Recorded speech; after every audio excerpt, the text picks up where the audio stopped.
बिस्मिल्लाहिर्रहमानिर्रहीम, अस्सलाम वालेकुम। 24/9 में खुश आमदीद। मैं हूँ अबूज़र मुअज़्ज़म और सबसे पहले हम याद करेंगे अपने साबिक़ सदर ममलिकत ममनून हुसैन साहब को, जिनका गुज़िश्ता रोज़ इंतकाल हो गया था। और साबिक़ सदर सरतान के मर्ज़ में मुब्तला थे और 2 हफ़्तों से कराची के निजी अस्पताल में ज़ेर इलाज थे, जहाँ चंद दिन कबल उनकी तबीयत बिगड़ी और वो बुध के रोज़ खालिक हकीकी से जा मिले। ममनून हुसैन का शुमार नून लीग के सीनियर रहनुमाओं में होता था और वो 1999 में सिंध के गवर्नर भी रहे। इसके अलावा 2013 से 2018 तक वो मुल्क के सदर भी रहे हैं। ममनून हुसैन 23 दिसंबर 1940 को हिंदुस्तान के शहर आगरा में पैदा हुए और उनका ख़ानदान 1947 में हिजरत करके पाकिस्तान आया। जामिया कराची से उन्होंने ग्रेजुएशन और इंस्टीट्यूट ऑफ बिजनेस एडमिनिस्ट्रेशन से उन्होंने मास्टर्स किया और 60 की दहाई में कराची में कारोबार का आगाज़ किया और बाद में उन्होंने सियासत में भी भरपूर हिस्सा लिया। उनकी उम्र 81 बरस थी और उन्होंने सोगवारान में बेवा और 3 बेटे छोड़े हैं। मरहूम की नमाज जनाजा और तदफीन आज कराची में होगी। और इसके साथ साथ जी एक और ख़बर जिसके हवाले से आपसे डिस्कस करना बड़ा ज़रूरी है, क्योंकि आज इस हवाले से फ़ैसला भी आ जाना है, वो है जी petroleum prices oil and gas regulatory authority यानी कि ओगरा ने पेट्रोलियम मसनूआत की कीमतें बढ़ाने की समरी पेट्रोलियम डिवीज़न को भिजवा दी है। वज़ीर-ए-आज़म आज हतमी डिसीजन लेंगे और ये कहा जा रहा है कि शायद 11 रुपये तक फ़ी लीटर इजाफा हो जाए पेट्रोलियम मसनूआत में, और उसके अलावा हाई स्पीड डीजल की कीमत में 2 रुपये 40 पैसे और मट्टी के तेल की कीमत में 1.5 रुपये इजाफे की सिफारिश की गई है। तो फिर एक बार फिर ये तूफ़ान आ सकता है अगर इस डिसीजन को वाकई ले लिया गया, महंगाई वाकई हो गई तो फिर मतलब अगर पेट्रोल महंगा हुआ तो फिर उसका जो ट्रिकल डाउन इफेक्ट है वो बड़ा ख़तरनाक होता है जी। 5 रुपये 10 रुपये इजाफा सिर्फ नहीं होता, बल्कि दीगर कीमतें जो शखरनोश हैं, इसके अलावा ट्रांसपोर्ट है, वो सब का सब महंगा हो जाता है। तो गवर्नमेंट को इस पर देखना होगा। जैसे ही बजट पास हुआ उसके बाद से अभी एक तूफ़ान सा बरपा है महंगाई के हवाले से, तो इसको देखना चाहिए। और वज़ीर-ए-आज़म आज से उम्मीद करते हैं कि अवाम के हक़ में फ़ैसला करेंगे और ओगरा की जो समरी है उसको उस तरह से नहीं मानेंगे जैसे कि ओगरा ने समरी जो है भिजवाई है। तो सबसे नज़र डालेंगे कि इस वक्त सिचुएशन है क्या। कोरोना केसेस के हवाले से हम बात करते हैं। आलमी वबा कोरोना वायरस से पाकिस्तान में गुज़िश्ता 24 घंटों के दौरान मज़ीद 47 अफराद जाँ बाक हो गए। ये बड़ी परेशानी की बात है कि एक बार फिर केसेस बढ़े हैं और मस्बत केसेस की शरह जो है वो भी 5% क्रॉस कर गई है। ये 2 से नीचे आ चुकी थी और बहुत ज़्यादा मस्बत रिपोर्ट्स आ रही थी, लेकिन एक बार फिर जो डिफरेंट वेरिएंट्स हैं, भारतीय वेरिएंट है, अफ्रीकन, इंग्लैंड से जो वेरिएंट आया उसकी वजह से बहुत से प्रॉब्लम्स फिर बढ़ गए हैं। लोग उस तरह से SOPs को फॉलो नहीं कर रहे हैं। मुल्क में कोरोना से मजमूई अमवात जो हैं वो 22,689 तक पहुंच चुकी हैं, जबकि 24 घंटों में अगर हम बात करें तो 2,545 केसेस भी रिपोर्ट हुए हैं। ये भी 1,000 से कम हो गए थे, लेकिन अब ये दोबारा से 2,000 से भी क्रॉस कर गए हैं। और इसके अलावा मुल्क में कोरोना की केसेस की तादाद जो है वो 9,81,392 है और NCOC के मुताबिक मुल्क भर में 2,336 कोरोना मरीजों की हालत अभी भी तशवीशनाक है, जो कि बड़ी परेशानी की बाइस भी है। और जैसे कि मैंने आपसे जिक्र किया है कि जो रेशो है वो 5.20 है और ये बड़ी सबको अब अलर्ट होना होगा। गुज़िश्ता 24 घंटों के दौरान 48,910 टेस्ट किए गए हैं, जबकि अब तक 15,24,08,785 अफराद का कोरोना टेस्ट मुस्बत भी आया। इसके साथ साथ चूंकि कोरोना केसेस बढ़ रहे हैं, तेज़ी से बढ़ रहे हैं, तो सिंध में भी अहम फैसले कर लिए गए हैं जी। अब सिंध में वज़ीर-ए-आला सिंध की ज़ेर-ए-सदारत सूबाई कोविड टास्क फोर्स का अहम फैसला किया गया और स्कूल्स बंद करने का भी फैसला किया गया है। फिर इसके अलावा तालीमी इदारे जो बंद होंगे वहाँ पर सिर्फ मैट्रिक के एग्ज़ाम्स हो सकते हैं, बाकी तमाम क्लासेस बंद होंगी। फिर इसके अलावा बहुत अहम ये कि डाइनिंग भी बंद कर दी गई है। इसके अलावा बीच भी बंद कर दिया गया है और इंडोर डाइनिंग आज रात से ही बंद हो जाएगी।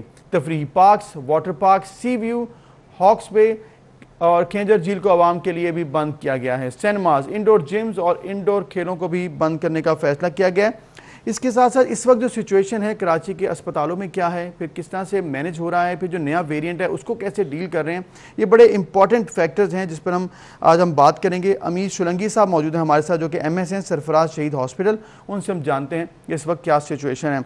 अमीर शुलंगी साहब, बहुत शुक्रिया आपने वक्त दिया। और जैसे कि हम बात कर रहे हैं इस वक्त सिचुएशन खासी परेशान कौन है, खासकर अगर सिंध की बात करें, कराची में भी बहुत रेशो बढ़ गई है। तो फैसले तो ले लिए गए हैं, आप बताइएगा इस वक्त आप क्या देख रहे हैं सिचुएशन हॉस्पिटल्स में, जो कि इस वक्त मरीज आ रहे हैं, वेरिएंट्स किस तरह से अब इस वक्त अफेक्ट कर रहे हैं? जी नहीं सूरत हाल तो वाकई थोड़ी ख़राब हुई है और जिस तरह उसी तरफ ही जा रहे हैं जैसे पहले ईद से पहले पिछली ईद में हुआ था, उसी तरह बिस्तर बढ़ गए हैं और अब अगर ये केसेस जो है ना 5% से ज्यादा अगर बढ़ गए जी जी।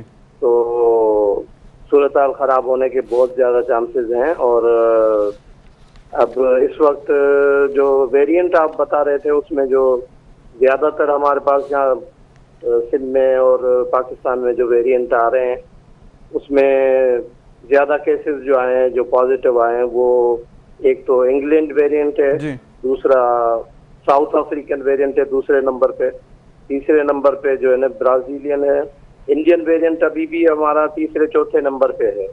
ठीक है। और इंडियन वेरिएंट जो है वो ज्यादा खतरनाक है। अगर वो ज्यादा हो जाता है और ईद अब करीब है तो लोग अगर वो खास तौर पे ये जो हमारा मिड ईस्ट वाले इलाके हैं वहां से जब लोग आएंगे ईद मनाने के लिए, अगर वो ज्यादातर लोग आ गए तो फिर इसके केसेस और बढ़ने के चांसेस हैं। सही।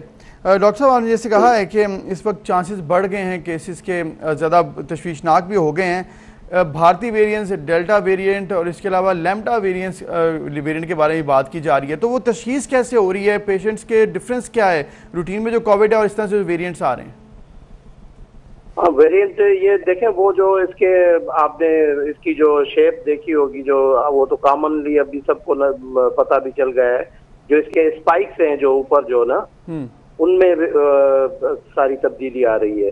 तो सबसे ज्यादा जो खतरनाक है वो तो इंडियन वेरिएंट है, जिसने इंडिया में दिल्ली में आपने देखा था और काफी इंडिया के काफी और शहरों में, 2-3 और शहरों में उसने काफी नुकसान पहुंचाया था। क्योंकि वो डायरेक्ट जो है वो एक तो उसमें एक चीज ये है कि वो लगता है ना जब, तो समझो कि रेशो के हिसाब से अगर वो 10 जरासीम लगते हैं या 10 वायरस लगते हैं तो 10 लगते थे, अब ये लग रहा है कब किसी को 100 लग रहे हैं, किसी को 200 लग रहे हैं। मतलब मैं अंदाजन आपको उस तरह समझाने की खातिर बता रहा हूँ कि वो इस तरह जब लगते हैं तो वो उसकी तादाद ज्यादा होती है। तादाद ज्यादा होने से उसका जो वायरल लोड होता है वो ज्यादा होता है। दूसरी बात ये है कि ये जो हमारी नेजल कैविटी है, जो नाक की कैविटी है, वो उसको इतना नुकसान नहीं पहुंचा। ये एकदम से जो है ना ट्रेवल शुरू करता है, सीधा लंग में चला जाता है। ठीक है।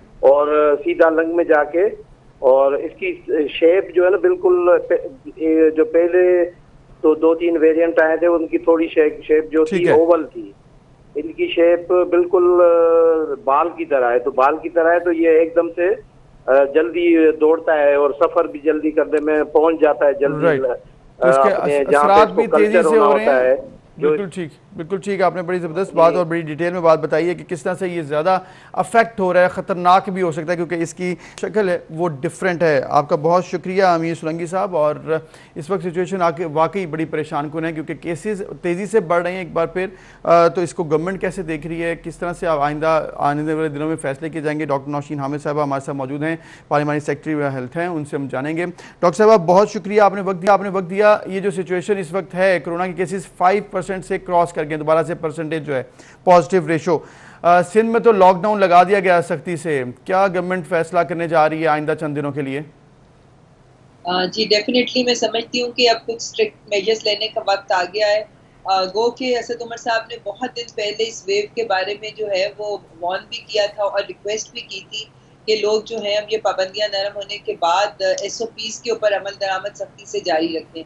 पर अनफॉर्चुनेटली हमने देखा कि लोगों ने इस चीज़ को सीरियसली नहीं लिया, उस तरह से जिम्मेदारी का सबूत नहीं दिया और जिस तरह से रिस्ट्रिक्शंस जो है वो लिफ्ट होती गई उस तरह से इसका फैलाव बढ़ता गया। तो अब definitely this is the time कि अब दोबारा से हमें कुछ स्ट्रिक्ट मेजर्स लेने पड़ेंगे, वरना क्योंकि ये जो इस वक्त वेरिएंट हमारे में मौजूद है ये बहुत हाईली ट्रांसमिसिबल है और बहुत से ये फैलता है और इसके जो असरात हैं वो हमने दुनिया के कई ममालिक में देखे हैं कि किस तरीके से ये सीरियस सिचुएशन क्रिएट कर देता है। तो डेफिनेटली जो है वो रिस्ट्रिक्शंस अब लगानी पड़ेंगी और मेरा ख्याल है 2-1 दिन में NCOC जो है उसका फैसला कर लेंगे। सही, आपने कहा 1-2 दिन में फैसला किया जाएगा। डॉक्टर साहब एक और इशू है मंडियों के हवाले से, क्योंकि वहाँ पर भी बड़ी तेज़ी से लोगों का रश भी बढ़ रहा है जैसे जैसे ईद करीब आ रही है और हम देखते हैं कि ऑब्वियसली उस तरह से इंश्योर भी नहीं किया जाता है SOPs को, ना लोग उस तरह से फॉलो करते हैं। तो उस हवाले से कुछ मेजर चेंज आने वाला है या वो ऐसे ही चलते रहेंगे? ये देखें जी, मंडियों में एक तो ये कि उनको शहर से बाहर लगाने का कहा गया था, दूसरा ये कि मंडियों में रेगुलर जो है वो रैंडम टेस्टिंग हो रही है कि हमारी टीम्स जाती हैं और जो वहाँ पर लोग मौजूद होते हैं, चाहे वो बेचने वाले हैं, जानवरों के खरीदार हैं, रैंडम टेस्टिंग की जा रही है। तो अभी तक हमें वहाँ से कोई ऐसा पॉजिटिव जो है वो नहीं केसेस मिले, तो क्योंकि खुली जगह पे लगी हुई होती है और वहाँ पर ओपन माहौल होता है, मगर वहाँ पर बड़ी स्ट्रिक्ट विजिलेंस जो है वो जारी है, SOPs की अमल दरामद को चेक किया जा रहा है और जिस तरह मैंने आपको बताया कि रैंडम टेस्टिंग भी हो रही है, तो सिचुएशन मॉनिटर किया जा रहा है। मॉनिटरिंग की हो रही है, लेकिन डॉक्टर साहब चूंकि अब आपने जिक्र किया कि आइंदा 1-2 रोज़ में फैसले सख्त लिए जा सकेंगे, तो ये एक्सपेक्ट करें हम कि ईद के दौरान लॉकडाउन लग सकता है पूरे मुल्क में, जैसे कि सिंध में लगा दिया गया है 31 जुलाई तक, तो पूरे मुल्क में इस हवाले से अहम फैसला होने वाला है? देखिए, सिंध में भी कुछ चीज़ों के ऊपर ज़्यादा स्ट्रिक्टनेस की गई है। टोटल तो चीज़ें बंद नहीं की जा रही, ट्रांसपोर्ट वहाँ पर भी जारी है 50% उसके साथ, मगर ज़ाहिर स्ट्रिक्टर मेजर्स को स्ट्रिक्ट किया गया है।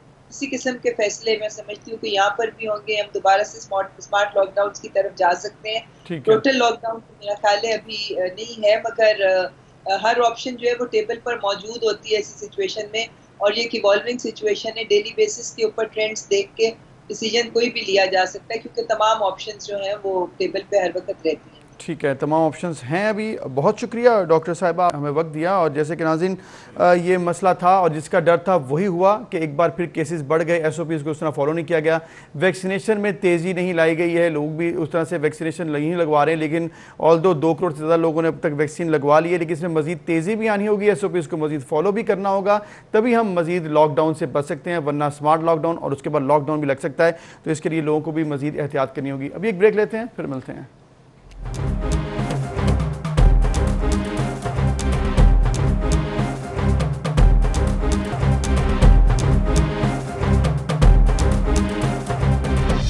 वेलकम बैक नाज़रीन। पाकिस्तानी जहाँ पर भी हों पाकिस्तान का नाम रोशन करते हैं और इसमें सारी कौम को फ़ख्र महसूस करना चाहिए। इसी से जुड़ी एक और ख़बर हम आपको बताएंगे कि बरतानवी रॉयल नेवी की पहली मुस्लिम और पाकिस्तानी कैप्टन दुर्दाना सदीकी को ये जो है अवार्ड मिल चुका है और बहुत बड़ी ये ख़बर है पाकिस्तानियों के लिए। और ये बरतानवी रॉयल नेवी में पहली मुसलमान और पाकिस्तानी कैप्टन बनने की इतला जो है वो मिल चुकी है। दुर्दाना अंसारी साहिबा ने पूरी कौम के लिए सर फ़ख्र से बुलंद किया है और दुर्दाना अंसारी साहिबा जो हैं दुनिया की पहली मुस्लिम हैं और पाकिस्तानी खातून हैं जिन्हें बरतानवी शाही नेवी में कैप्टन के ओहदे पर फाइज किया गया और इस ओहदे की मंजूरी मलका बरतानिया की जानिब से दी गई है। तो हम उनसे बात भी करेंगे और उनसे हम आपकी मुलाकात करवाएंगे ताकि हमें ये मालूम हो सके कि ये माशाल्लाह किस तरह से ये इस ओहदे पर पहुंची। दुर्दाना अंसारी साहब, बहुत शुक्रिया, आपने वक्त दिया और सबसे पहले तो आपको मुबारक हो कि माशाल्लाह आपको इतना बड़ा ये एजाज़ मिला है। अबू ज़र, आपका बेइंतहा शुक्रिया कि आपने मुझे 24 न्यूज़ में दावत दी और तमाम लोगों का शुक्रिया, क्योंकि मुझे ये तो अंदाज़ा था कि लोग जो हैं वो बहुत खुश होंगे, लेकिन मुझे ये अंदाज़ा नहीं था कि मेरा फ़ोन जैम हो जाएगा और मुझे दुनिया भर से इस कदर और जितने पाकिस्तानी दुनिया में आबाद हैं, यकीन करें कि इट्स लाइक अ सुनामी। मुझे बेइंतहा खुशी और बहुत अल्लाह का शुक्र अदा करती हूँ मैं। Thank you. बेसिकली ये बहुत पाकिस्तानियों के लिए वाकई बहुत खुशी की बात है और अगर आपको इसी तरह से मुबारकबाद के पैगामात आ रहे हैं तो सब पाकिस्तानी इसमें खुश हैं, इसीलिए ऐसा हो रहा है। तो दुर्दाना साहिबा, चूँकि ये ओहदा जो है कमांडर से ऊपर होता है, तो आपका माशाल्लाह बड़ा ज़बरदस्त करियर है, इसके बारे में बताइएगा। एक तो पहले मेरा नाम दुर्दाना अंसारी है, दूसरा ये कि मैं honorary captain I've been appointed as। ज़बरदस्त। तो ज़रा बताइएगा अपने इस सफ़र के बारे में कि कब आपने ये ज्वाइन किया नेवी को और फिर यहाँ तक आप पहुँची, कैसे आपने इसका ख्याल आया, ज़रा हमारे क्योंकि देखने वाले हैं वो जानना चाहते हैं आपके बारे में। मैं बहुत शुक्रिया। मेरे बारे में ये है कि मैं ज़ाहिर बात है आज पूरे 45 साल हो गए मुझे बरतानिया में रहते हुए और लंबा सफ़र रहा है। कभी कभी इंसान को लगता है जैसे पलक झपकते ये सब कुछ हो गया। आप ज़िंदगी में कुछ आपको मौक़े ऐसे मिलते हैं कि आप कोशिश करें कि उस वक्त जागे रहें कि जब आपके लिए ऐसा कोई मौका आता है तो फ़ौरन जो है वो किसी ना किसी तरह से टेक दैट अपॉर्चुनिटी। तो मैंने भी ज़िंदगी में ऐसे ही किया, लेकिन ज़रूरी नहीं है कि मैं बहुत ही कोई ऊंचे आसमान से या ऊंचे पहाड़ से मैं नीचे आई हूँ, बल्कि समझिए कि मैं बहुत नीचे से ऊपर पहाड़ की तरफ गई हूँ। और अभी मैं समझती हूँ कि और बहुत से काम करने, और स्पेशली जब आपको इस तरह के अवार्ड्स और इस तरह के ऑनर्स आपको मिलते हैं तो आपकी जिम्मेदारियां मजीद बढ़ जाती हैं। कैसे हुआ ये सब कुछ, मेरे लिए खुद एक मुअम्मा है जिंदगी का। मैं बीबीसी वर्ल्ड सर्विस में 22 साल तक मैंने काम किया, उर्दू में, फिर अंग्रेजी में, और मैं जिंदगी मुझे लगता था कि बस वहीं रहेगी उसी दुनिया में। लेकिन ये है कि फिर मैं 17 साल तक मैं टेलीविज़न पे भी प्रेजेंट करती रही, बहुत सारे चैनल्स यहाँ इंग्लैंड में, और उसके बाद दुनिया भर में जाती हूँ, मोटिवेशनल स्पीकर हूँ। तो निगाहों में आता है इंसान, जब आप काम कर रहे होते हैं तो हर इदारे आप लोगों को आपको देख रहे होते हैं। इसी तरह से मैं एक चैरिटी की डायरेक्टर बनी बीबीसी के बाद, तो मुझे हमेशा मेरी खुशनसीबी है कि मुझे इनवाइट किया गया, मुझे आई वाज ऑलवेज हेडहंटेड। तो जी, तो फिर ये माशाल्लाह आपका तो जर्नलिज्म से बहुत लंबा वाबस्ता रहा करियर, तो फिर इस तरफ कैसे आ गई नेवी की? मुझे नहीं मालूम। अच्छा। मैंने जैसे आपसे कहा कि आप एक सुबह उठते हैं और जिंदगी, देखिए मैं ये समझती हूँ कि आपके अंदर एक डिटर्मिनेशन होनी चाहिए, एक भूख होनी चाहिए, एक आग होनी चाहिए। और जब इस तरह के आप जिंदगी को गुजार रहे हैं और ऑप्टिमिस्ट रहते हैं आप, और कोशिश करते हैं कि कहीं ना कहीं से रोशनी जो है, क्योंकि रोशनी हमें ही देखनी है, हम ये समझते हैं कि हमें कहीं से रोशनी मिल जाएगी, हमें उसको देखना है, जांचना है, परखना है। और अगर आपको लगता है कि इस तरह के लोग, देखिए आप अकेले खुद कुछ नहीं करते, आपके लोग, आपके आसपास आपको बढ़ाने वाले लोग, और आपको हमेशा उन लोगों को याद रखना चाहिए। बिल्कुल बिल्कुल, इसमें कोई शक नहीं है। दुर्दाना साहिबा, चूँकि आपने बड़ा ज़बरदस्त अपना करियर रखा है और अभी तक आपको माशाल्लाह बहुत ज़्यादा पजीराई भी मिली है, तो आपको इसके साथ साथ ऑर्डर ऑफ ब्रिटिश एम्पायर का भी एजाज़ मिला है, उस बारे में बताइएगा। वो भी मैं आपको फिर ये कहूँ कि OBE जो मेरे नाम के साथ लिखा जाता है, order of the British Empire, जैसा आपने बताया, इसका भी मुझे इल्म नहीं था। लेकिन काम, हाँ, असल में मैं बहुत फोकस्ड रह के करती हूँ, दयानतदारी से करती हूँ, और कोशिश करती हूँ कि अल्लाह ताला हिम्मत दे कि मैं थकूँ नहीं। वालिदैन की दुआएं हैं, लोगों की दुआएं हैं। देखिए ये तमाम जो है ना, लोग आपको बनाते हैं, और यही जो है, इन्हीं से खुदा ना करे चीजें गिरती हैं। तो आपको हर एक को, एक जो जिस तरह से आपको इज्जत नवाज रहे हैं, आपको उसको वापस उसी तरह लौटाना होता है। तो OBE का मामला भी ऐसे रहा कि मैं वर्ल्ड सर्विस में जब काम कर रही थी, उसके बाद में एक चैरिटी में मुझे बुलाया गया, तो मैं अर्थक्वेक में काम कर रही थी उससे पहले पाकिस्तान में, और रोजाना हेलीकॉप्टर से जाना, शाम को आना। लेकिन मैं इतनी ज्यादा अमवात देख रही थी, और उस समय मैं सोच रही थी कि मेरी जिंदगी का हासिल क्या है, मैं कर क्या रही हूँ। तो जब आप इस तरह से सोच रहे होते हैं, कहीं ना कहीं कोई सुन रहा होता है, और इस तरह से मुझे बुलाया गया, और मुझे एक डायरेक्टर ऑफ चैरिटी मुस्लिम खवातीन की तालीम का काम दिया गया, और उसमें हमें कोई 9000 औरतों को तालीम दी गई, जो कि मेरी टीम ने, मेरे साथ के लोगों ने किया। I was heading very nice. उस वजह से मुझे बरतानिया ने, हमें तो खुशी है। और दुर्दाना अंसारी साहबा, आप पाकिस्तान की बेटी हैं और वहाँ पर आपने नाम रोशन किया है, और इसमें कोई शक नहीं है कि अगर आप मुस्तकिल मिजाजी से काम करते रहें तो रिवॉर्ड आपको ज़रूर मिलता है। आपका भी बहुत शुक्रिया। नाज़रीन, हमें एक ब्रेक लेनी है, फिर मिलते हैं।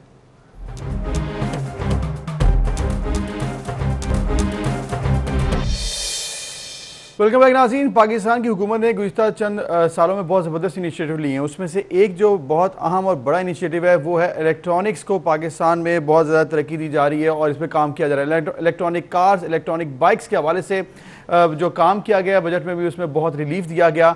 और रिसेंटली पहली इलेक्ट्रिक मोटरसाइकिल E-बाइक भी तैयार कर ली गई है पाकिस्तान में, जिसका इफ्तिताह वज़ीर-ए-आज़म इमरान खान ने 8 जुलाई को एक तकरीब के दौरान किया। ये E-बाइक जोल्टा इलेक्ट्रिक नामी कंपनी ने तैयार की है, जो बगैर धुएं और आवाज़ पहली इलेक्ट्रिक मोटरसाइकिल होगी, जिसकी बैटरी 1.5 यूनिट बिजली से मुकम्मल चार्ज, जबकि 80 किलोमीटर का फासला तय होगा, और इसमें ना क्लच है ना ही गियर। तो ये बड़ी ज़बरदस्त इलेक्ट्रिक बाइक्स हैं, इस पर हम बात करेंगे। हमारे साथ electric bike expert Usman Shaikh साहब मौजूद हैं, जिनसे हम गुफ्तगू करेंगे और जानेंगे कि पाकिस्तान में ये बड़ा ज़बरदस्त इनिशिएटिव लिया गया है, तो इसके पीछे किस तरह से काम किया गया, और आगे क्या प्लान्स हैं? उस्मान शेख साहब, बहुत शुक्रिया, आपने वक्त दिया। और जैसे कि हमने बताया नाज़रीन को कि पाकिस्तान में ये इनिशिएटिव तो बड़ा ज़बरदस्त है और अब तो इसका इफ्तिताह भी हो गया है, तो बताइएगा कुछ इलेक्ट्रॉनिक बाइक के बारे में, क्योंकि पाकिस्तान में बहुत ज़्यादा कस्टमर्स हैं इसके। Thank you so much for inviting me on the show. बिस्मिल्लाहिर्रहमानिर्रहीम। सबसे पहले मैं इस शो की वजह से इमरान खान साहब जिन्होंने PM हैं, उन्होंने इफ्तिताह किया, उनका शुक्रिया अदा करता हूँ अपनी पूरी टीम की तरफ से। और जो ये इलेक्ट्रिक बाइक है, इसका आइडिया जब मैं चाइना में था 2007 से 2009 में, तो तब बीजिंग ओलंपिक्स के अंदर जो है वो चाइनीज़ गवर्नमेंट ने ऐलान किया कि जो बीजिंग है उसमें सिर्फ इलेक्ट्रिक जो टैक्सीज़ हैं वो चलेंगी। वहाँ से मुझे एक अज़म मिला कि यार क्यों ना पाकिस्तान में जब ये वक्त आएगा तो हम पाकिस्तान में जो है वो इलेक्ट्रिक के ऊपर काम करेंगे। टेस्ला की सक्सेस के बाद 2017 में आपको पता है स्मोक का, पोल्यूशन का, कार्बन एमिशन का बहुत बड़ा मसला था। उसके बाद जो है वो एक ग्रीन सुनामी के नाम से इमरान खान ने इनिशिएटिव लिया कि हम जो है पाकिस्तान में जो है सब्ज़ो-शुदा बनाएं। तो क्लीन एंड ग्रीन पाकिस्तान के विजन के ऊपर जो है वो हमने 2017 में R&D शुरू की और उसमें हमने controller, motor, battery management system के ऊपर काम शुरू किया, जो कि बेसिकली इलेक्ट्रिक बाइक के कोर कंपोनेंट्स हैं। और हमने उसको फोकस करते हुए पहले वो तैयार किए और 2019 और 20 में जब EV पॉलिसी के अंदर हमने अपना किरदार अदा किया और जब वो पास हो गई, उसके SRO रिलीज़ हुए, तो अल्हम्दुलिल्लाह 2020 दिसंबर में हम पहले लाइसेंस होल्डर थे। हमने EDP पे अप्लाई किया, हमें पहला लाइसेंस मिला। हमने PSQCA से हमारी सारी प्रोडक्ट्स जो है वो पास हैं और मार्च 2021 से हमने अपनी प्रोडक्शन शुरू की। अल्हम्दुलिल्लाह जुलाई में PM साहब ने उसका लोगों को मिल भी रही है, तो बड़ी ज़बरदस्त बात है। और ये आपने जिस तरह बताया है कि इस पर एक बड़ा बेहतरीन इंटरनेशनल लेवल पे काम हुआ है। तो उस्मान साहब ये बताएं कि अब जो कस्टमर्स हैं या जो बाइक ख़रीदना चाहते हैं, उनके जहनों में जो सवाल हैं कि ये बाइक कहाँ से ख़रीदनी है, कितनी देर इसकी चार्जिंग रहेगी, कितना सफ़र ही तय करेगी और फिर इसको कैसे आपने रिचार्ज करना है, ये थोड़े सवाल हैं जिसके जवाब आप बताएँ। बेसिकली जी हमने क्यों ये रवायती एक जो शेप है उसको स्टार्ट किया, उसकी वजह ये थी कि ओवरऑल इसकी एक्सेप्टेबिलिटी है मार्केट में।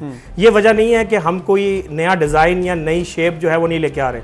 हमने इस वक्त 5 वेरिएंट्स जो हैं वो PM इमरान ने जो हैं उन्होंने इफ्तिताह किया है और उसमें जो पहला वेरिएंट था वो एक रवायती इसलिए था कि उसका ओवरऑल पूरा स्पेयर पार्ट्स का इंफ्रास्ट्रक्चर और ईजी अवेलेबिलिटी ऑफ पार्ट्स पूरे पाकिस्तान में है, ताकि लोग इसको एक्सेप्ट करें और इसको चलाना शुरू करें। जितने भी मैकेनिक्स हैं ऑल ओवर पाकिस्तान वो इसको सही कर सकते हैं। अच्छा। क्योंकि ऑलरेडी वो इसमें ट्रेंड हैं कि इसके पार्ट्स में कोई मसला आता है ब्रेक का और इसके अलावा जो टायर का या कोई और चेन का मसला है, इसमें तो खैर चेन नहीं है, तो कोई भी जो चीज़ें मैकेनिकल पार्ट्स की हैं वो मैकेनिक दूर कर सकता है।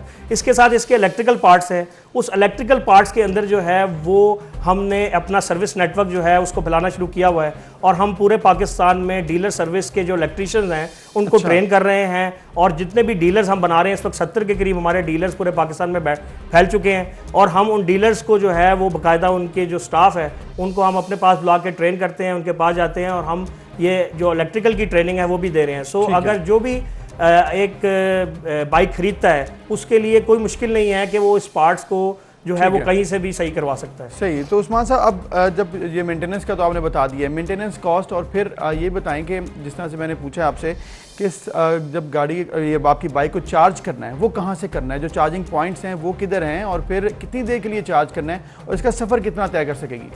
बेसिकली जी हमने जो वेरिएंट्स दिए हैं उसमें एक ड्राई बैटरी EV के साथ दिया है। अच्छा। उसके उसके लिए आपके पास चार्जर जो है वो होम चार्जर है। ठीक है। सो वो उसके लिए कोई ख़ास चार्जिंग स्टेशन की ज़रूरत नहीं है, वो आप घर में चार्ज कर सकते हैं। अच्छा। वो आप जब किसी रेस्टोरेंट में गए हैं वहाँ पर चार्ज कर सकते हैं। वो मतलब किसी बाइक भी को आम आपने प्लग से रूटीन में प्लग से लगाना है। रूटीन में जैसे मोबाइल चार्ज नहीं करते हैं, जिस तरह मोबाइल चार्ज होता है इस तरह ये बाइक चार्ज होती है। और अगर आपने 80 किलोमीटर जो है वो ट्रैवल करना है, आप रात को सोने से पहले चार्जिंग लगा दें, सुबह आप जाएंगे तो जाते हुए आपके पास 80 किलोमीटर की रेंज है जिसमें आप कहीं भी ट्रैवल करके तो वापस आ सकते हैं। या आप अगर अपने काम से गए हैं तो आपने अपने दफ्तर के बाहर जो है नॉर्मल प्लग पे चार्ज कर लिया, वहाँ पे भी आपको रेंज एक्स्ट्रा मिल जाएगी। ये वो है जो ड्राई बैटरी के साथ हमने होम चार्जर दे दिया। ठीक है। फिर इसके साथ हम लिथियम आयरन फॉस्फेट बैटरी जो कि 2.5 घंटे से 3 घंटे में चार्ज होती है, वो उसके लिए स्पेशल चार्जर्स हैं जो कि पार्किंग लॉट्स में, रेस्टोरेंट्स में, इवन जो होम में फास्ट चार्जर के तौर पर हम साथ देंगे। इसके साथ फिर जो हमारी ये भी मतलब घर पे ही हो जाएगी। ठीक है। फिर एक हमारी बैटरी है जो 20 मिनट्स में चार्ज होती है। अच्छा। वो उसके लिए सुपर फास्ट चार्जिंग स्टेशन चाहिए जो चार्जिंग स्टेशन जो हैं वो इस वक्त गवर्नमेंट ऑफ पाकिस्तान उस पर काम कर रही है और उन्होंने कई लोगों को कॉन्ट्रैक्ट्स भी दिया है जो कि विद इन 6 मंथ्स जितने भी आपके पेट्रोल स्टेशन है, जैसे एक वक्त था सीएनजी का आया था, तो सीएनजी स्टेशन जो थे वहां पर लोगों की कतारें लग गई। इसी तरह अब जो इलेक्ट्रॉनिक जो होंगे फिलिंग स्टेशन वहां पर लंबी लाइन लगने का चांस है, लगेगी और पेट्रोल स्टेशन लेकिन वो 20 मिनट में मैक्सिमम आपने कहा कि वो हो जाएगी चार्ज। और जो हम नेक्स्ट डिजाइन कर रहे हैं उसमें तो हम ऐसे चार्जर्स डिजाइन कर रहे हैं जिसमें आप 1 मिनट में जो है मोटर बाइक चार्ज करेंगे, अच्छा 2 मिनट में आपकी रिक्शा चार्ज होगा और 5 मिनट में इंशाल्लाह कार चार्ज होगी। ये एक्चुअली गेम सारी चार्जिंग की है और बैटरी की है। बिल्कुल बैटरी की कैपेसिटी आप अगर ऐसी बल्क फास्ट चार्जिंग की आप चार्जिंग स्टेशन बना दें जो एक्सेप्ट कर सकती हो बैटरी, तो आप 1 मिनट में बाइक, 2 मिनट में रक्षा और 5 मिनट में गाड़ी चार्ज कर। जबरदस्त, ये तो बड़ा जबरदस्त काम हो जाएगा। तो ये बताइएगा उस्मान साहब कि जो बैटरी की लाइफ है वो कितनी है, कितनी देर बाद चेंज करानी होगी? अच्छा जी, जो ड्राई बैटरी की लाइफ है जो हम अभी दे रहे हैं, जिसकी हमने प्राइस बाइक की रखी है जो रवायती स्टाइल से थी, वो 82,500 रखी है। लोग सवाल करते हैं कि ये महंगी है, अगर ये इंपोर्टेड होती तो ये 1,10,000 की होती। तो ये जो 82,500 की इसी वजह से है कि हम इसके सारे पार्ट्स, इसकी सारी जो डेवलपमेंट है वो पाकिस्तान में कर रहे हैं, इसीलिए 82,500 की, अदरवाइज ये 1,10,000 की होती। ये बहुत ज्यादा सवाल आए थे, मैंने कहा यहाँ जवाब दे दो। मतलब जो बाइक की प्राइस है वो मिनिमम 82,500 है, ठीक है, और इसी 80 किलोमीटर रेंज है। अगर 50 किलोमीटर रेंज की हम इंट्रोड्यूस करवाते हैं तो प्राइस कम हो जाएगी। वो भी हम एक सस्ता मॉडल ला रहे हैं कि छोटे शहरों में जहाँ रेंज 50 किलोमीटर है तो वहां के लिए हम एक सस्ती, क्योंकि एक्चुअली ये बैटरी की कैपेसिटी की बेस पे प्राइस ऊपर नीचे होती है। ठीक है, तो जो हमारी चार्जिंग टाइम है और बैटरी लाइफ है उसमें ड्राई बैटरी की 2 से 2.5 साल लाइफ है। जो LFP है उसकी 5 से 7 साल लाइफ है, और जो हमारी सुपर कैपेसिटर बैटरी है जो कि 20 मिनट में चार्ज हुआ करेगी उसकी 10 से 12 साल लाइफ है। ठीक है, तो वो तो काफ़ी मतलब एक एम्पल टाइम है, उसमें कोई शक नहीं है। अच्छा उस्मान साहब, चूंकि आपने बताया कि 82,000 ये शुरू हो रही है, तो आगे इसकी रेंज क्या है, क्या इसकी कैपेसिटी है, कि कितनी ज़्यादा से ज़्यादा क्या कीमत है? जो अब लिथियम आयरन फॉस्फेट के साथ है, जो LFP बैटरीज के साथ आएगी, जो प्राइस में इससे तकरीबन 20,000 का डिफरेंस होगा। ठीक है, उसके बाद अगर सुपर कैपेसिटर होगी तो उसमें फर्दर 20,000 का डिफरेंस होगा। ठीक है, लेकिन कॉस्ट ऑफ ऑनरशिप जो है, लोग समझते हैं कि यार ये तो बहुत महंगी है, एक्चुअली ये महंगी नहीं है। अगर आप देखें तो पेट्रोल दिन ब दिन जो है वो महंगा हो रहा है। दूसरा स्मोक का हेल्थ का प्रॉब्लम, वैसे भी आपको बहुत फायदा होने वाला है। हम इनडायरेक्टली इतना पे कर रहे होते हैं तो इंसान को महसूस नहीं होता, लेकिन आप देखें कि आपकी महीने की 4,000 रुपए की बचत है। जबरदस्त। वो किस तरह के 1 लीटर अगर आप पेट्रोल डलवाते हैं और इसके अगेंस्ट जो है वो आप 1.5 यूनिट्स खर्च करते हैं, तो डेफिनेटली 1 लीटर 110 से 20 रुपए का है, जबकि आप जो चार्ज है वो 30 रुपए में करेंगे। तो जो डेली आप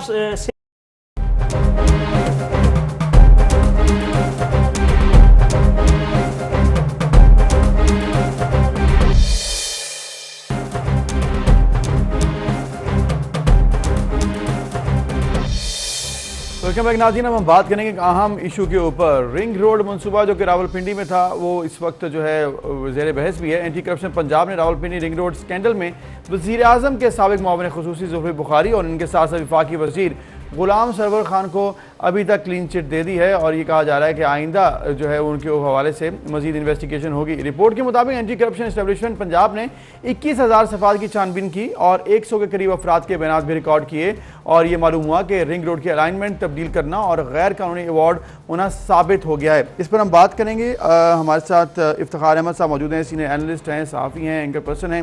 इफ्तिखार साहब बहुत शुक्रिया, आपने वक्त दिया। हम बात करें इस वक्त रिंग रोड मनसूबे के हवाले से। रिंग रोड में अलाइनमेंट चेंज की गई और कमिश्नर साहब को तब तक गिरफ्तार भी कर लिया गया उस वक्त के जो हैं। क्या कहेंगे, ये कितना बड़ा स्कैंडल साबित हो सकता है पाकिस्तान तहरीक इंसाफ की हुकूमत के लिए? कुछ भी नहीं होगा, कमिश्नर जेल में है, सियासतदान फारिग हैं, कुछ भी नहीं होगा। क्या होगा? कहा तो जा रहा है इफ्तिखार साहब कि अभी इन्वेस्टिगेशन जारी हो सकता है जुल्फी बुखारी साहब को भी जो है उनको भी मजीद सख्ती का सामना करना पड़े। ये आपकी और मेरी ख्वाहिश तो हो सकती है, लेकिन जो अभी तक की चीजें हमारे सामने आई हैं उसमें तो इसका कोई इशारा नहीं है। बिल्कुल सही। अभी तो यही है ना कि कमिश्नर जो रिटायर्ड महमूद है उसको पकड़ लिया गया, कोई लैंड एक्विजिशन अफसर था हुसैन ताबश, उसको पकड़ लिया गया और उन्हीं के जिम्मे लगाया गया कि भाई यही सब कुछ खराबी कर रहे थे। बिल्कुल सही। तो हम उम्मीद ही कर सकते हैं, जैसे कि आपने कहा है, होता हुआ नज़र नहीं आता। इफ्तिखार साहब, एक और बहुत अहम मामला है आज़ाद जम्मू कश्मीर के हवाले से जो कि इलेक्शन कैंपेन है बड़ी ज़ोर मतलब बड़े ज़बरदस्त तरीके से जारी है।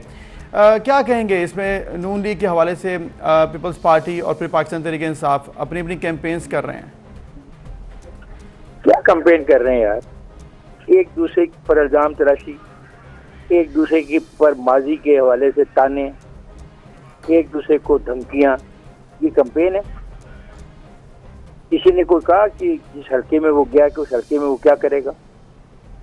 या उसको उस हल्के का पता भी तो है, पता भी है जिन हल्के में खड़े होकर वो तकरीरें कर रहे हैं कि उस हल्के में कितने स्कूल टूटे हुए हैं, कितने स्कूल टूटे हुए नहीं है, बिल्कुल सही, कितनी डिस्पेंसरी हैं और कितनी डिस्पेंसरियों में दवाई नहीं है, कितनी सड़कें स्टेबल हैं कि लोग जा सके, कितने पुल स्टेबल हैं कि लोग उस पर से गुजर सके।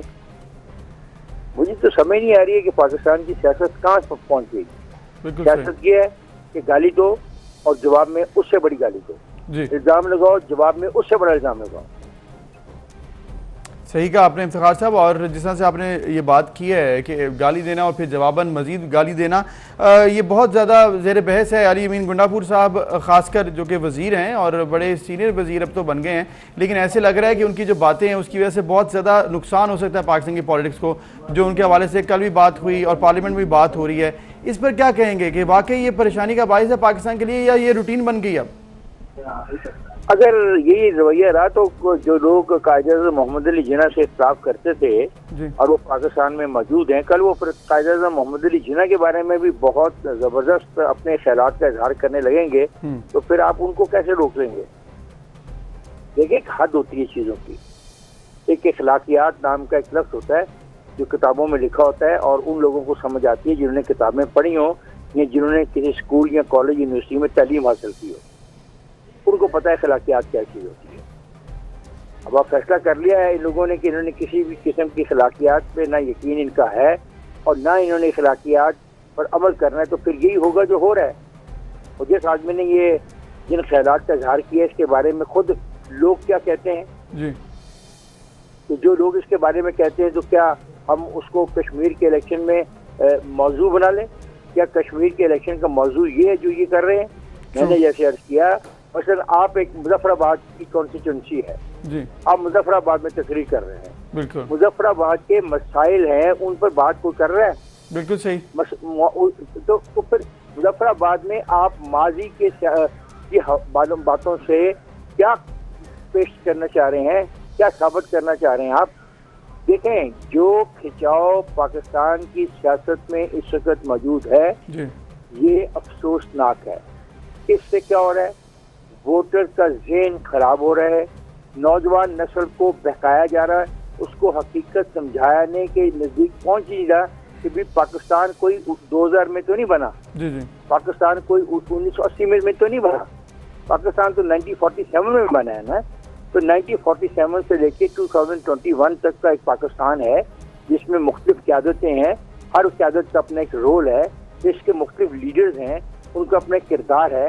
किसी एक चीज़ को अपनी मर्जी के मुताबिक चुन के उसको बुरा कहना, ना तो अखलाकियात इसकी इजाज़त है और ना ही उन लोगों को ये करना चाहिए, क्योंकि खुद उनको नहीं पता वो क्या बात कर रहे हैं। बिल्कुल सही। इफ्तिखार साहब, तो आपको क्या लगता है कि ये हो सकता है कि पाकिस्तान में अब जो आला क़यादत है, नून लीग की हो, पीपल्स पार्टी की हो या पाकिस्तान तहरीक-ए-इंसाफ की हो, वो आगे आए और अपने जो इस तरह से दीगर कायदीन हैं या लीडरान हैं उनको रोके, ताकि इस तरह से बातें ना हो? आप पॉलिटिक्स के ऊपर बात करें, आप एक दूसरे की पॉलिसी पर बात करें, ये मुमकिन होता हुआ नज़र आ रहा है आपको? सवाल ही नहीं पैदा होता कि ये मुमकिन हो। उसकी वजह है कि जो बरसे-इक़्तिदार पार्टी है उसने फैसला किया कि किसी की इज्जत को महफूज रहने नहीं देना, तो दूसरों ने भी कहा कि चलें, अगर ये हमें हमारी इज्जतों से खेल रहे हैं तो हम भी इनकी इज्जतों से खेलते हैं। देखिए, ये खेल ही गलत है। सही। अगर आप क्रिकेट को हॉकी के तौर पर खेलेंगे तो फिर ये तवक्को मत करें कि बॉलर जो है वो विकेटों में के अंदर गेंद फेंकेगा। वो तो फिर गेंद कहीं भी फेंक सकता है ना, क्योंकि वो हॉकी खेल रहा है, क्रिकेट नहीं खेल रहा। बिल्कुल। सियासत को जब मजाक बना दिया जाए, सियासत को जब सिर्फ बदले में बदल दिया जाए, सियासत का मकसद महज ये हो कि दूसरे फरीक को रिडिक्यूल करना है, उसकी तौहीन करनी है, उसकी जो इज्जत है उसको चैलेंज करना है, तो फिर नतीजा यही होगा। देखें, कोई भी दूध का धुला हुआ इस मुल्क में नहीं होता और किसी भी मुल्क में नहीं होता। लेकिन सवाल है कि क्या माजी की बातें कर करके आप पाकिस्तान के अवाम की खिदमत कर रहे हैं? मैं फिर वही बात करूंगा कि मैं एक कॉन्स्टिट्यूंसी का वोटर हूं, आप मेरे इलाके में तकरीर करने आए हैं, आप मेरे बहुत प्यारे लीडर हैं, मैं अपने प्यारे लीडर से तवक्को करता हूँ कि उसको मेरी कॉन्स्टिट्यूंसी का पता हो, उसके मसाइल का पता हो, और फिर उसका वो हल तजवीज़ करके उसके बाद वो अपने मुखालफिन के बारे में जिन ख्यालात का इजहार करना चाहता करे। यहाँ पे तो हो ही नहीं रहा, यहाँ पे तो हर रोज एक से एक नई बात हो रही है, एक से एक बढ़ के इल्जाम लगाया जा रहा है। वो लूट के खा गया, वो चोरी करके खा गया, उसका पेट से निकाल लेंगे वो।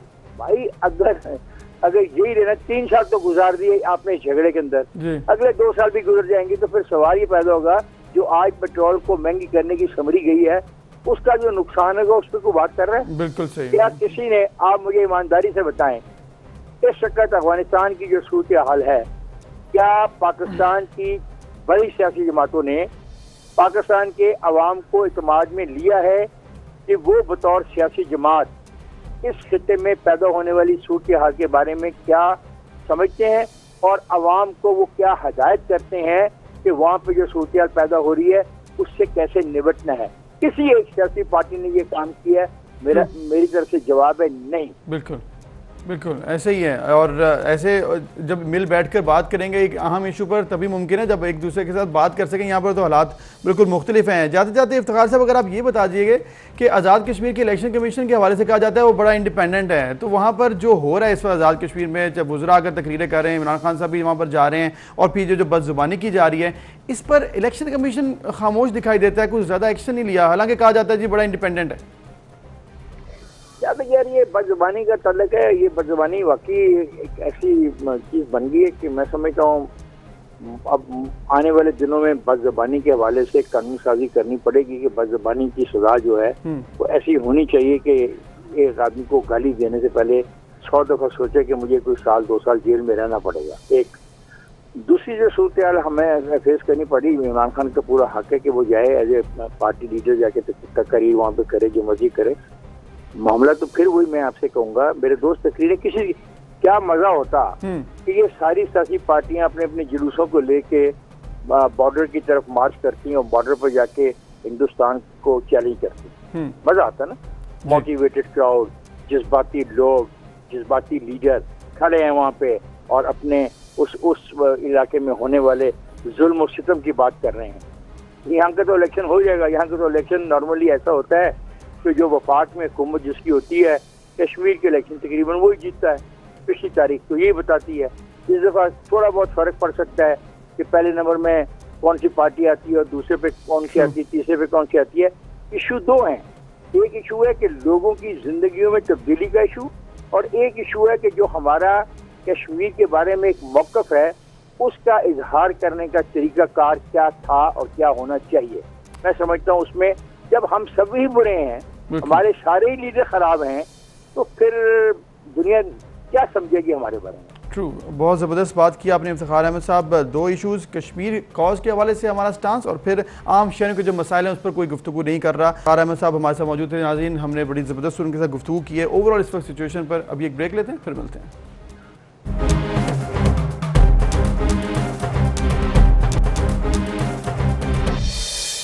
वेलकम बैक नाज़रीन। डिजिटल पाकिस्तान की तरफ एक और अहम कदम ले लिया गया है। जैसे कि हमने आपसे इस बारे में पहले भी बताया था कि नादरा सर्टिफिकेशन में एक मज़ीद आसानी होगी कि विरासती सर्टिफिकेट्स के इजरा से जायदादों के तनाज़ात में अब कमी होगी। पंजाब में विरासती सर्टिफिकेट्स के इजरा की तकरीब से खिताब भी किया कल वज़ीर आज़म ने, और उन्होंने पंजाब में विरासती सर्टिफिकेट्स के इजरा से अवाम के लिए आसानी का कहा और कहा कि वुरसा अदालतों से रुजू के ये बगैर ही अब 15 रोज़ में सर्टिफिकेट्स हासिल कर सकेंगे। और पाकिस्तान में हर सिस्टम उन्होंने कहा कि इतना मुश्किल हो गया है जिसकी वजह से अवाम को काम करवाने के लिए या तो रिश्वत देनी पड़ती है या फिर वो मुश्किलात में घिर जाते हैं। तो इसके लिए जो डिजिटल पाकिस्तान का एक ख्वाब देखा गया है उसके हवाले से एक अहम संग मील अबूर किया गया, और अब ये सर्टिफिकेट जो हैं वो थ्रू नादरा मिल सकेंगे और इससे आसानी होगी आम शहरियों की, जो कि एक बड़ा अच्छा इनिशिएटिव है। इसके साथ साथ एक और अहम मामला जिसको पाकिस्तान को भी फेस करना पड़ रहा है वो है इस वक्त जो अफगानिस्तान में सिचुएशन है। अफगानिस्तान से अमरीकी फ़ौज का इनखला, नेटो फ़ौज का इनखला, और फिर वहाँ पर इस वक्त तालिबान का जो तालिबान इस तरह से पेशकदमी कर रहे हैं। और कल तो ये भी खबर आ चुकी थी कि चमन बॉर्डर पर बिल्कुल अफगानिस्तान अफगानिस्तान का जिस वक्त सरजमीन है उसमें उन्होंने अपना झंडा भी लहरा दिया है। ये तमाम सिचुएशन किस तरफ जा रही है और जो रिस्पॉन्स आ रहा है इस वक्त रशिया से, इंग्लैंड से और भारत इस वक्त क्या कर रहा है, इस पर हम बात करेंगे। हमारे साथ मौजूद हैं डॉक्टर ब्रिगेडियर रिटायर्ड मोहम्मद अमीन साहब, डिफेंस एनालिस्ट हैं। वो हमें बताएंगे इस वक्त सिचुएशन ग्राउंड रियलिटी में है क्या और किस तरह से वो जाती देख रहे हैं। ब्रिगेडियर साहब, बहुत शुक्रिया, आपने वक्त दिया। ये जो इस वक्त सिचुएशन है अफगानिस्तान में, रोज़ बरोज़ बदलती सूरत हाल ऐसे नज़र आ रहे हैं, जैसे जैसे अमरीकी अफवाज के जाने का टाइम आ चुका है और कहा जा रहा है 31 अगस्त तक वो चले जाएंगे मुकम्मल तौर पर। आपको क्या लग रहा है इस वक्त जो सिचुएशन है अफगानिस्तान में कैसी है? Situation, thank you very much for inviting me to your show. ऐसे है कि सिचुएशन तो टर्बुलेंट है। हमेशा जब भी देखिए आप वेदर सिस्टम को देख लें या पावर सिस्टम को देख लें, जहाँ पे भी कहीं पे वैक्यूम या खला होता है तो हवा का दूसरी जगह जहाँ पे प्रेशर ज्यादा होता है वहां से हवा उस तरफ चलना शुरू हो जाती है, जिसकी वजह से आंधियां आती हैं। तो ये तो एक नेचुरल फिनोमेना हुआ। चूंकि अमेरिकन निकल गए हैं, पावर वैक्यूम है, अफगान गवर्नमेंट पपेट गवर्नमेंट थी, उनकी फोर्सेस जितनी भी अमेरिकन ने, उनको बेशक उनके पास 2 लाख फौज है, लेकिन वो सारे ज्यादातर वो थे जो कि जिनको हम मैक्सिमम को कहते हैं कि किराए के फौजी। They were heavily paid in dollars by the American, बिल्कुल, and they were enjoying the perks and privileges. और अमेरिकन लड़ाई लड़ रहे थे, अमेरिकन एयरफोर्स, अमेरिकन टेक्नोलॉजी थी। अब वो चूंकि एयरफोर्स रही नहीं, टेक्नोलॉजी रही नहीं, वैक्यूम क्रिएट हो गया है। तो इस वजह से एज ऑफ टुडे जो है एक बहुत ऑथेंटिक जर्नल है जो कि ट्रैक करता है डेली के बेसिस पे अफगानिस्तान को, long war journal. According to that 10th of July की जो लॉन्ग वॉर जर्नल ने सिचुएशन दी है ऑन ग्राउंड, वो ये कहा है कि 212 डिस्ट्रिक्ट, 212 डिस्ट्रिक्ट जो है वो अफगान तालिबान के कंट्रोल में है, 76 जो है वो गवर्नमेंट के कंट्रोल में है, और 119 के ऊपर कंटेस्टिंग हो रही है। जो अफगान तालिबान ने और मास्टर स्ट्रोक खेला है वो ये किया है कि बॉर्डर एंट्री पॉइंट्स वो ऊपर ताजिकिस्तान वाला भी, ईरान वाला भी और पाकिस्तान वाला भी, वो उन्होंने अपने कंट्रोल में ले लिया। This is a very master stroke. Brigadier साहब, आपने जैसा कहा है कि बॉर्डर एरियाज भी कंट्रोल, 85% एरिया भी कंट्रोल, तो फिर जो आइंदा आने वाले दिनों में आपको लग रहा है कि जो इंटरनेशनल इस वक्त लॉबी है वो भी वो अपने करीब देख रहे हैं? क्योंकि रशिया के हवाले से ये बयान आया, उन्होंने अफगान हुकूमत के खिलाफ बयान दिया, यूके ने कह दिया कि हम तैयार हैं तालिबान के साथ, अगर तालिबान की हुकूमत आती है तो आगे काम कर सकते हैं। इस सिचुएशन में फिर आपको क्या लग रहा है कि मजीद ममालिक भी आ सकते हैं तालिबान के हवाले से कुछ सॉफ्ट कॉर्नर लेकर? जी बिल्कुल ऐसे है कि चूंकि तालिबान बहुत मास्टर स्ट्रोक डिप्लोमेसी खेल रहे हैं अपनी, और आप देखें पहले वो ईरान गए, फिर वो रशिया चले गए। अब कुछ अतलात आ रही हैं कि शायद अगले चंद दिनों में पाकिस्तान में भी कोई उनका डेलीगेशन और अफगान गवर्नमेंट का डेलीगेशन शायद आ जाए और यहाँ भी कोई मीटिंग हो जाए। दोहा कतर में तो ऑलरेडी उनका प्लान मीटिंग है इन फ्यूचर डेज, ठीक है। तो इस वजह से स्लोली एंड ग्रेजुअली आप देखें कि चूंकि चाइना भी इन अ काइंड ऑफ अ वे तालिबान के साथ बैकिंग के ऊपर है, और उन्होंने भी नॉर्दर्न अलायंस को कोई ज्यादा डिप्लोमेटिक वेट नहीं दिया, कभी भी नहीं दिया नॉर्दर्न अलायंस को। तो अब इंडिया आता कि देखें इंडिया इतनी दोगली गेम कर रहा है। एक तरफ तो वो C-17 जो ट्रांसपोर्ट एयरक्राफ्ट था जो कि एम्बेसी स्टाफ को लेने गया, उसमें उन्होंने फुल असलहा भेज दिया, बिल्कुल वेपन की एम्युनिशन और वेपन भेजा है नॉर्दर्न लाइंस को सपोर्ट करने के लिए। दूसरा, नॉर्दर्न लाइंस ये भी अशरफ गनी गवर्नमेंट ये कह सकते हैं कि हम हो सकता है इंडिया से ट्रुप्स या आर्मी की मदद भी मांग लें।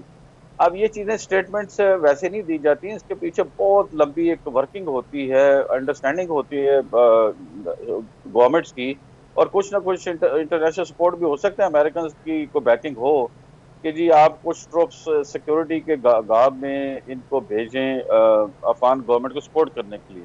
बहरहाल अगर इंडियन ट्रुप्स आते हैं ऑन ग्राउंड तो इट बी बिग ब्लंडर, क्योंकि 4 साल पहले आपको अगर याद हो तो अमेरिकन ने एक बड़ी सी ऑफ द कफ इसको स्टेटमेंट कहते हैं, फीलर, जी जी, कि जी हो सकता है हम जब विड्रॉ करें तो we might hand over the security assistant to the Afghan government to the Indian army. जी जी, अब अगर इंडियन आर्मी यहाँ बैठ जाती है तो उनका एक ख्वाब तो वो शायद ये देख रहे हैं कि जी पाकिस्तान को यहाँ से डिस्टेबलाइज, जैसे उनके ये जो कॉन्सुलेट थे, अब देखें ना वो तो खाली करा ली ना ब्रिगेडियर साहब, वो तो कॉन्सुलेट तो खाली हो रहे हैं।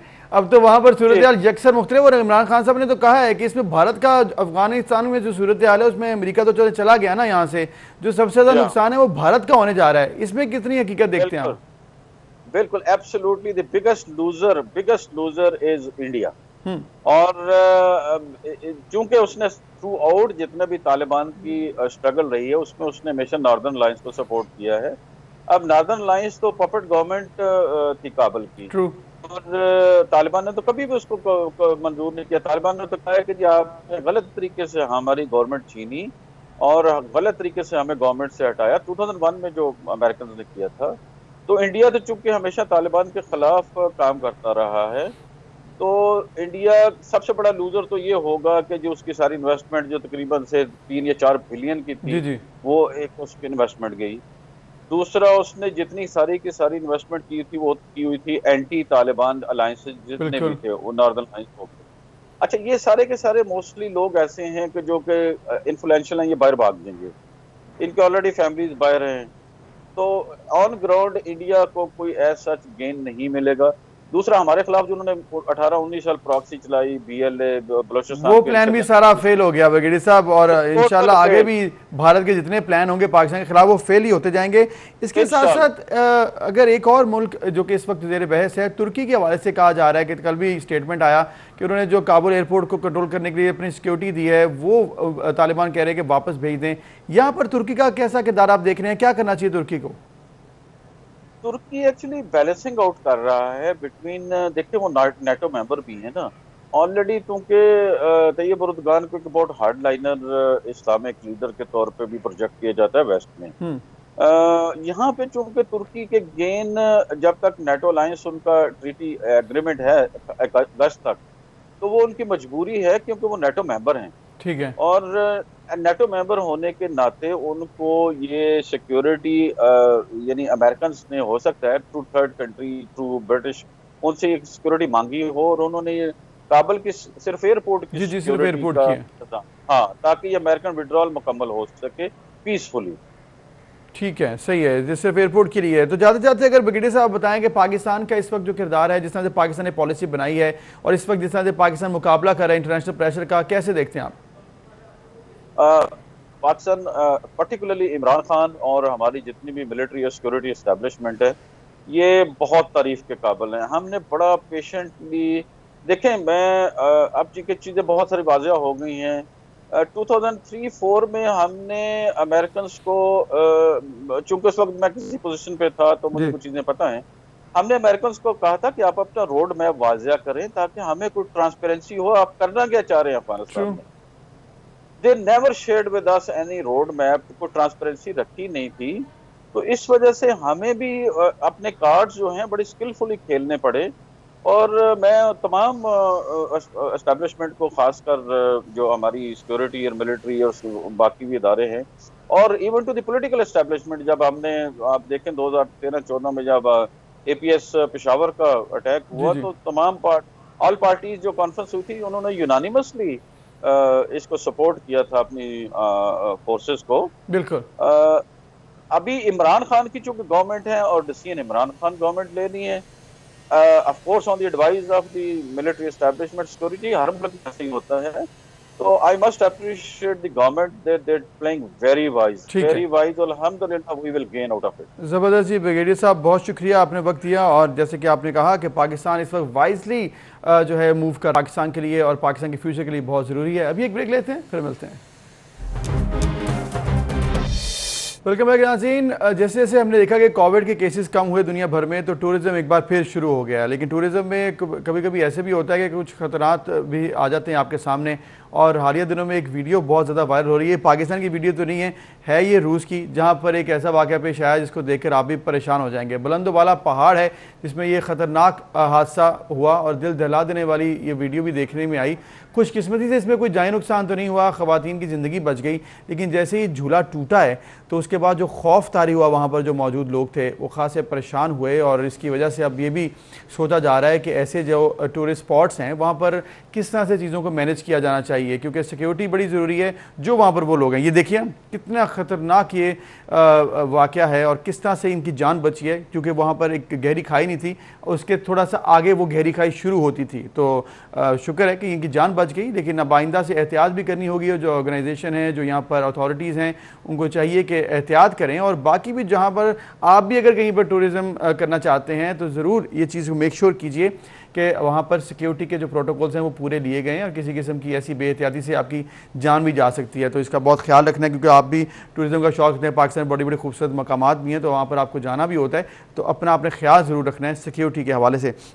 इसके साथ साथ ही पाकिस्तानीज़ की अगर हम बात करें तो माशाल्लाह पाकिस्तान जो है वो टूरिज़्म के हवाले से तो बहुत आगे है। वहीं पर पाकिस्तानीज़ जो हैं वो फिलंथेरेपी में बहुत ज़्यादा आगे हैं, सोशल वर्क में बहुत ज़्यादा आगे हैं, और अपनी अपनी कैपेसिटी में आप मैक्सिमम करते हैं। ऐसी एक शख्स हैं, बड़े ज़बरदस्त वो काम कर रहे हैं सोशल वर्क में, शोएब हबीब मेमन साहब, जो ठट्टा सिंध से उनका ताल्लुक़ है, और वो बहुत ज़्यादा बैन-अल-अक़वामी अवार्ड्स भी उन्होंने हासिल किए हैं। पाकिस्तानीज़ की वो मदद कर रहे हैं, और बहुत से डिफरेंट सेक्टर्स में, जैसे कि खाने पीने, कपड़ों में, हैंड पम्प्स में, क्लीन ड्रिंकिंग वाटर में, उनसे हम आपकी मुलाकात कराएंगे कि वो सारे ये काम कैसे सर अंजाम देते हैं। शोएब हबीब मेमन साहब, बहुत शुक्रिया आपने वक्त दिया, और आपको सबसे पहले तो मैं मुबारक दूंगा कि आप माशाल्लाह इतनी ज़्यादा खिदमत कर रहे हैं पाकिस्तानीज़ की।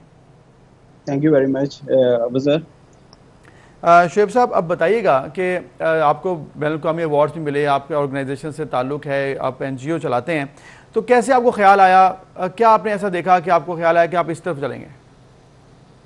अबू सर, ये बात तकरीबन 15 साल से 16 साल पुरानी है, क्योंकि जब सोशल वर्किंग आप करते हैं तो आपके दिल में यानी कि ये होना चाहिए कि ये हुकूकुल इबाद है और हम सबको करना चाहिए। क्योंकि जहाँ तक अंदरून सिंध की और साउथर्न सिंध की ठट्टा, थरपारकर और मुख्तलिफ जो हमारे अजला हैं पाकिस्तान के, जहाँ पर गुर्बत है, अफलास है, बेरोज़गारी है, तो वहाँ पर आपके दिल में अगर नरमी है, हमदर्दी है लोगों के हवाले से, तो आप ऑटोमेटिकली आपको ये चीज़ें यानी कि अट्रैक्ट करती हैं कि आप लोगों को किस तरीके से खिदमत कर सकें। तो 15 साल पहले मुझे याद है कि एक छोटे से काम से, यूज़ क्लॉथ से वो मैं कलेक्ट करता था, तो उन लोगों तक उसको पहुंचाता था। लेकिन 15 साल हो गए, लेकिन अभी तक सूरत हाल वहीं के वहीं है। तब्दीली सिर्फ इतनी आई है कि हम उस चीज़ को कोशिश करते हैं कि उन चीज़ों को बार बार रिपीट करके हम लोगों तक पहुँचाएँ।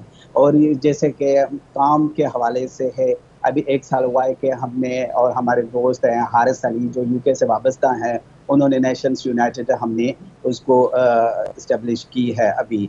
लेकिन काम हमारा जो है वो 15 साल से चल रहा है, चाहे वो feeding to needy and orphan children हो और वाटर हैंड पंप्स हो, इसके अलावा से बच्चियों को यानी कि ईद के हवाले से गिफ्ट्स देना, और इसके अलावा बेपनाह जो है हम कोशिश कर रहे हैं कि है सेल्फ मेड, क्योंकि हमारे पास कोई ऐसी फंडिंग नहीं है, कोई फिलैंथ्रोपिस्ट हमारे नहीं है।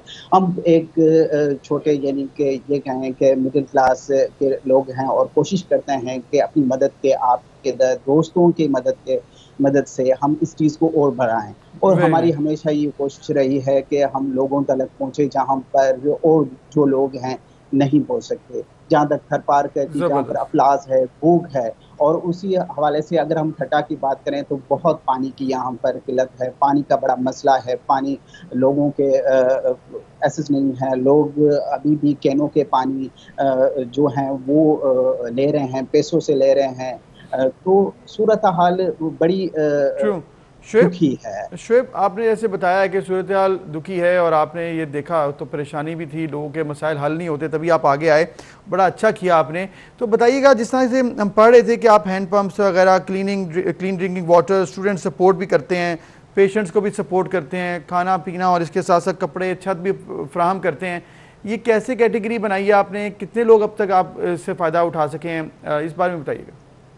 जी देखें, अभी हम तकरीबन ये समझते हैं कि हमारे जो फीडिंग हम करा रहे हैं वो तकरीबन हम हफ्ते में 3 से 4 दिन फीडिंग कराते हैं नीडी एंड ऑर्फन्स। लोग कहते हैं कि भाई खाना खिलाना बस वहीं छोड़ दिया और इसका कोई सस्टेनेबिलिटी नहीं है।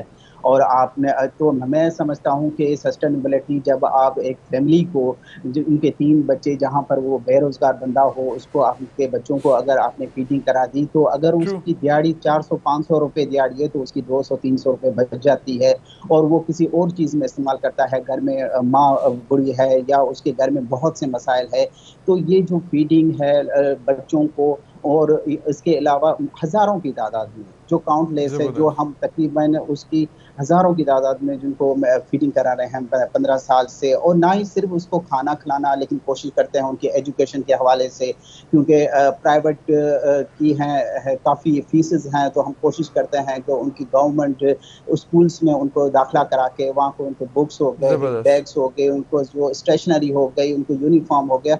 तो ये सिर्फ एज पर हमारी सेल्फ मेड, और ये है कि हमारी कोशिश है जो हम मुसलसल करते आ रहे हैं, और हम चाह रहे हैं कि इस चीज़ को और हम बढ़ाएं। और इस हवाले से सिर्फ वाटर हैंड पंप्स की अगर मैं बात करूं, तो वो वाटर हैंड पंप्स जो हैं, देखिए मसले का हल नहीं है, मसले का हल, लेकिन ये मसले का हल है कि जिसके पास अगर आप एक बिल्कुल गार्बेज पड़ी हो और पानी आपके पास कुछ भी ना हो, और समुद्र का पानी हो, वहाँ से आपको नहर के पानी से नहाना भी पड़े, उसी से आपको पीना भी पड़े, और उसी से आपको बर्तन भी धोना पड़े, लेकिन और आपके बच्चे डायरिया में हो जाएं, आपके बच्चे परेशान हो जाएं, आपके घर में तंगी हो जाए, तो पानी बहुत बड़ा मसला है। तो कोशिश करते हैं कि ये हैंड पंप जब आपके घर में लग जाते हैं तो इन मसाइल से आप थोड़े दूर हो जाते हैं। बिल्कुल सही तो है, ये आप बड़ा अच्छा इनिशिएटिव है ये। तो शुएब बताइएगा, चूँकि आपने कहा कि पाकिस्तानीज़ ही आपकी मदद करते हैं, इंटरनेशनल ऑर्गेनाइजेशंस भी, तो रिस्पांस कैसा है अब तक जो आपने काम किया है इसमें लोगों का? देखिए, रिस्पांस ये है कि ये फ्रेंड्स टू फ्रेंड्स काम है।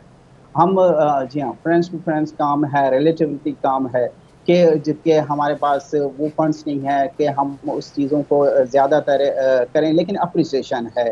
जैसे कि ऑस्ट्रेलिया की EYS ने मुझे यानी कि फीचर किया अपनी मैगजीन में, यूनाइटेड स्टेट की जो है 501 ऑर्गेनाइजेशन है, ग्लोबल गुडविल एम्बेसडर, तो उसने टाइटल दिया है एज अ GGA। अच्छा काम करते हैं तो दुनिया भी उसकी तारीफ करती है, और पाकिस्तानी तो वैसे ही माशाल्लाह पाकिस्तान का नाम रोशन करें पूरी दुनिया में। शुएब हबीब मेमन, आपका बहुत शुक्रिया, और आपको गुड लक कहेंगे। इसी तरह आप काम करते रहिए, पाकिस्तान करते रहिए, और यही सबकी ख्वाहिश होती है कि पाकिस्तान में ये जो बेसिक प्रॉब्लम्स हैं ये दूर हो जाएं, तो सबको एक दूसरे की मदद इसके लिए करनी चाहिए। आज के लिए हमारा वक्त खत्म हो चुका है, इंशाल्लाह कल मिलेंगे। अपना ख्याल रखिएगा, अल्लाह हाफिज़।